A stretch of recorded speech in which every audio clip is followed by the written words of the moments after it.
yang di Indonesia, atau mungkin yang di Afrika, atau mungkin yang di Eropa, yang di Amerika, yang di Australia misalnya. Itu masing-masingnya dia berbeda ya.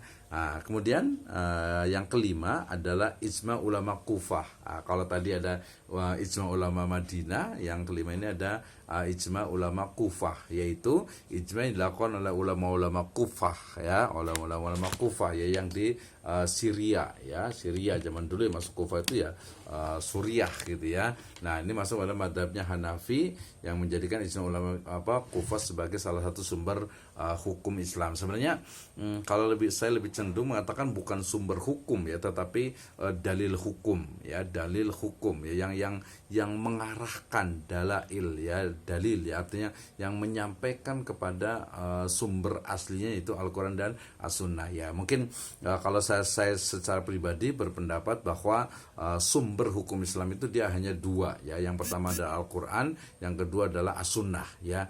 Adapun ijma dengan kias yang seperti sekarang ini itu adalah dalil hukum ya, dalil hukum. Jadi kalau sumber ya memang itu sumbernya di situ, tapi kalau dalil itu adalah argumentasi, alasan, reason, kemudian juga kehujahan, hujah gitu ya. Ya masing-masing bisa dijadikan. Misalnya kalau kita mengatakan mushaf Al-Quran itu dasar hukumnya di Al-Quran nggak ada, di hadis nggak ada, yaitu ijma gitu ya. Ijma para sahabat, ijma Sayyikhan, kemudian juga ijma Khulafaur Rasyidin, dan juga ijma dari umat Islam, clear, jelas sekali gitu ya. Oke, kemudian yang berikutnya tadi juga ada yang sifatnya itu adalah dalil hukum, berarti kias. Walaupun nanti ada ya banyak juga kalau kita baca buku-buku usul fikih. Nanti kalau itu boleh saya share, saya bagikan gratis ya buku saya, e-book aja ya, e-booknya itu tentang usul fikih dari Jazirah Arab ke Saudi Arabia sampai ke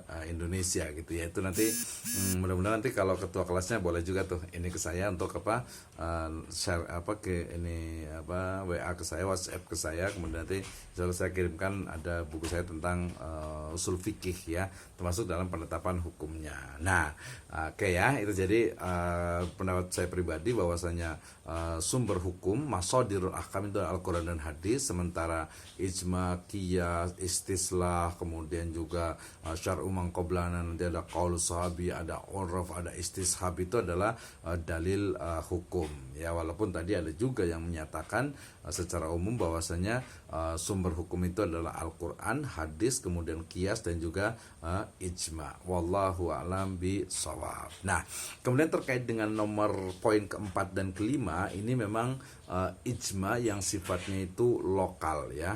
Jadi ijma'nya Ahlul Madinah, ijma'nya ulama Kufah, nanti ada ijma' ulama Baghdad, ada ijma' ulama Mesir gitu ya, kemudian ijma' ulama di Andalusia gitu ya, sampai kepada ijma' ulama yang ada di Indonesia tentu saja. Nah, ini memang ada dua pendapat. Pendapat pertama mengatakan tidak ada, pendapat kedua mengatakan ada. Maka jawabannya adalah kita tarjih dari dua pendapat ini, maka ijma' lokal itu bisa terjadi khususnya pada masalah-masalah lokal, masalah-masalah yang memang khas yang ada di wilayah tertentu atau di wilayah tersebut. Itu kesimpulan dari ijma berdasarkan waktunya.